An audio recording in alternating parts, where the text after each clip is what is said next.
tal, amigos? ¿Cómo están, muchachos? Qué bueno es estar aquí con ustedes, compartiendo una vez más aquí con la señorita Dayana. Y de nuevo aquí el anfitrión Oscar David. Dayana, te tengo una pregunta. A ver. ¿Sabes cuál es el apellido de Adán y Eva? No.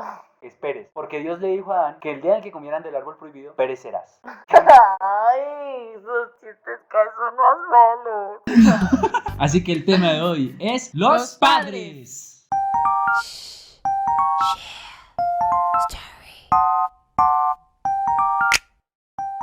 Yo creo que este es un tema de demasiado interés en general. Yo no sé ahí tú que nos ves, si vives con tu mamá, con tu papá, con tus papás. Siempre todos de alguna forma crecimos con una figura de autoridad, de algún modo. Y la verdad es que las relaciones con los padres son muy complejas. Se dificulta mucho, no sé si es por miedo, por falta de comunicación tal vez. Y encontramos de todo tipo de padres. Hay padres muy duros, como hay unos padres muy blandings. Yo soy fiel creyente de que sí hay que corregir, sí hay que enseñar qué está bien y qué está mal. Y pues lastimosamente estamos en una sociedad donde ya los padres no tienen una figura de autoridad y ya los que mandan son Los culicagaitos. Son los chinitos. Nosotros nos criamos en un hogar con unos padres muy estrictos. Yo los amo. Sí, también yo los amo.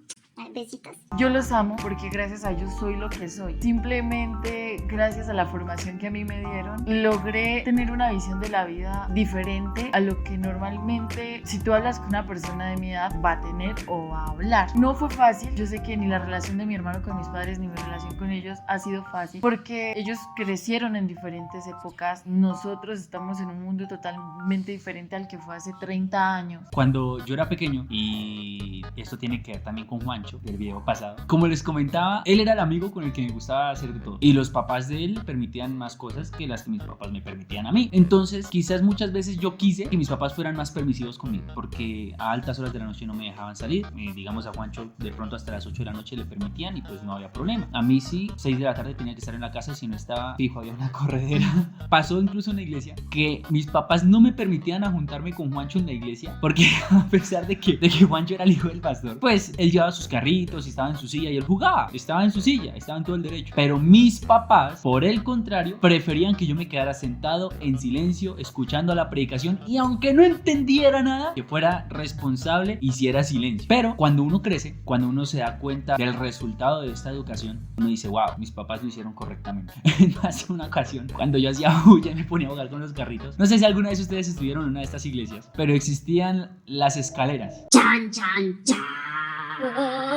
Las escaleras eran lo más terrorífico para un niño en la iglesia, porque cuando tu papá te decía nos vamos para las escaleras, significaba Muerte instantánea. pues sí, señor. Más de una vez mi papá me llevó a esas escaleras porque es que yo me lo buscaba, la verdad. Yo era desobediente, yo era revoltoso, siempre quería estar al lado de Juancho y hacer desorden en la iglesia, mover las sillas, no quedarme quieto, pero fue necesario. Muchas veces, incluso en la actualidad, se da esa imagen de que no puedo castigar a mi hijo porque...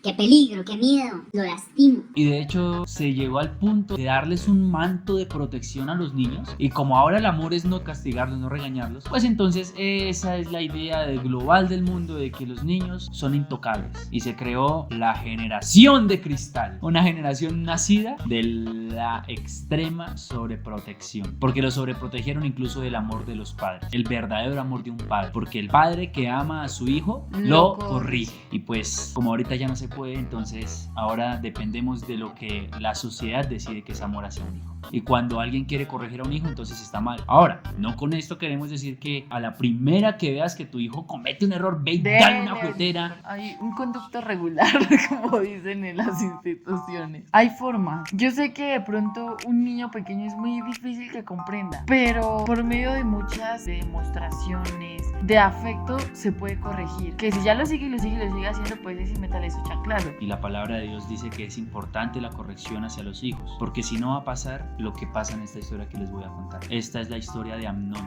el hijo del rey David. El rey David tuvo varios hijos. El más conocido es como Salomón, pero en esta historia en particular vamos a hablar de Amnón, de su hermana Tamar y de su hermano Absalón. Una historia en donde se evidencia que el límite de la permisividad va a afectar demasiado a estos hermanos. Fíjate que Amnón, dice la Biblia, que se enamoró de su hermana Tamar. Tamar era hermana de Absalón, el otro hijo de el rey David. Y dice que fue un amor tan enfermizo que empezó a flacarse. Y su mejor amigo de ese entonces dijo, ven, dime qué es lo que tienes. O sea, ¿me lo vas a encubrir a mí que soy tu mejor amigo? Pues resulta que Amnón le dice, estoy enamorado de mi hermana Tamar. Su mejor amigo se ideó un plan. Le dijo, pues si quieres estar con ella, finge que estás enfermo. Y cuando tu papá venga a visitarte en tu habitación, dile que quieres que Tamar te haga de comer y que te traiga a la cama. Pues efectivamente, así lo hizo Amnón. El muchacho fingió estar enfermo. Y cuando su papá vino, le dijo, dile a Tamar que venga y me prepare de comer. Me siento muy mal, estoy enfermo. El papá le dijo, bueno, está bien. Mandó a Tamar. Y cuando Tamar le estaba haciendo su comida, Amnón le dijo a todo el mundo, váyase de acá. Y le dijo a Tamar, ven, acércate y dame de comer. Tamar, cuando fue a darle de comer a Amnón,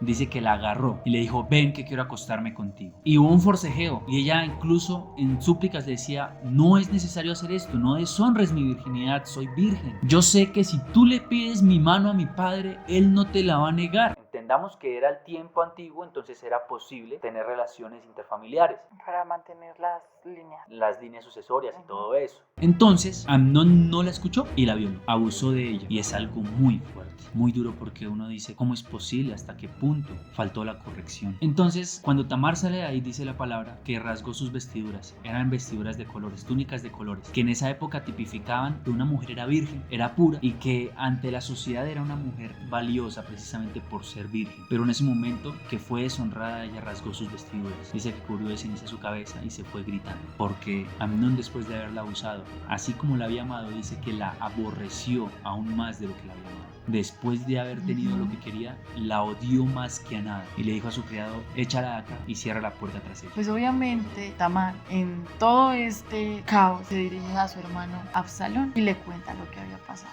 Pues resulta que Absalón se llenó de ira, de mucho odio, y empeoró la situación ese odio que se creó en él. Cuando David, padre de Tamar, se entera y no hace nada, no hizo lo justo. Antiguamente la ley dice que el abuso era pagado con muerte. Como padre, según la ley, y él como rey, la justicia que había, tenía que haberlo matado, porque él había deshonrado a una mujer, la había abusado, y era la ley, pero no lo hizo. Y precisamente por ser tan permisivo con eso, generó un problema aún más grande. Absalón planea después con sus amigos emborrachar a Amnón. Obviamente todo planificado, le dice a su padre que deje que Amnón vaya con ellos, y lo matan cuando se da la oportunidad. Todo esto se hubiera evitado si él, siendo un padre, hubiera tenido en cuenta las acciones de Amnón y hubiera dado la justa retribución de sus actos. Y es importante esto porque un problema que se pudo haber solucionado con hacer justicia se agrandó a un rencor de 5 años. Dice la palabra que después de que Absalón mata a Amnón, tiene que huir durante 3 años. Y una vez que huye, dice que David lloraba por Absalón, pero no lo perdonó. Mientras David no perdonaba a Absalón el rencor y el odio más le incrementaban al ver que su padre no fue justo, y aún que no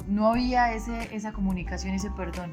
Y lo curioso es que después David manda otra vez, después de esos 3 años, a llevar a Absalón, pero dice que David no era capaz de verlo. Por causa de que David no hizo justicia a su propia familia, la gente, cuando venía a buscar justicia al palacio, dice la Biblia que Absalón les decía, no vaya, él no va a hacer justicia. Esparciendo todo esto, pues Absalón logra juntar su ejército, básicamente reúne gente para derrocar a David. Lastimosamente, cuando se enfrentaron, los hombres de David matan a Absalón. Y aquí es muy importante esto: si este padre hubiera sido conforme a lo que Dios dictaba de lo que debía ser un padre, hubiera hecho las correcciones a tiempo, no hubiera sido permisivo. Permitió un abuso, no hizo justicia. El no hacer justicia provocó justicia por mano propia de otro de sus hijos. La justicia por mano propia de otro de sus hijos generó odio entre padre e hijo por haber asesinado a su hermano, medio hermano, Amnón. Esto generó rencor en su propio hijo al no recibir perdón de su padre, porque era justo lo que estaba haciendo Absalón, porque cumplió con lo que debía hacerse según la ley a una persona que abusaba. Y ahora llevémoslo a la actualidad. ¿Qué estás haciendo tú como padre? ¿Y qué estás haciendo tú como hijo? Porque quizás tú como padre estás permitiendo que tu hijo haga lo que quiera por tu ausencia en el trabajo, es entendible, pero no porque estés ausente quiere decir que no debas puedas corregir a tu hijo a tiempo. Luego te andas preguntando por qué mi hijo es rebelde, por qué mi hijo me alega, por qué. Y tú no estás siendo la figura paterna que debería ser. Y tú como hijo no estás entendiendo quizás a tus padres y estás renegando en contra de ellos, te llenas de rencor y piensas que lo que ellos tratan de hacer a ti cuando te corrigen es un mal, pero en realidad es un bien necesario. Cuando hay una ausencia de corrección, se da sobreprotección. Y cuando hay sobreprotección, creas hijos débiles. No esperes que tu hijo aguante el mundo si no le estás corrigiendo, si no le estás enseñando que los errores que comete tienen consecuencias. Porque cuando llegue el día en el que se enfrente a esas consecuencias, lo va a agarrar la depresión, lo va a agarrar la soledad, lo va a agarrar su propio pensamiento. Y ya se han dado casos incluso de hijos suicidándose con 12, 13 años porque no hubo corrección a tiempo. Y yo quiero que aprendamos algo importante aquí. El verdadero Padre y el Padre real que nos amó a todos con amor inigualable es Dios. Y si ves de pronto que en tus padres no hay un ejemplo, tú como joven, hay un ejemplo más grande que es Dios. La palabra dice que aunque tu padre y tu madre te dejaren, con todo Jehová te recogerá. Él es un Padre verdadero, Él es un Padre fiel, Él es un Padre que te va a dar lo necesario, te va a ayudar y va a estar para ti. Quizás sea un tema un poco más serio. Quisimos trabajar este tema porque es importante. Demasiado importante.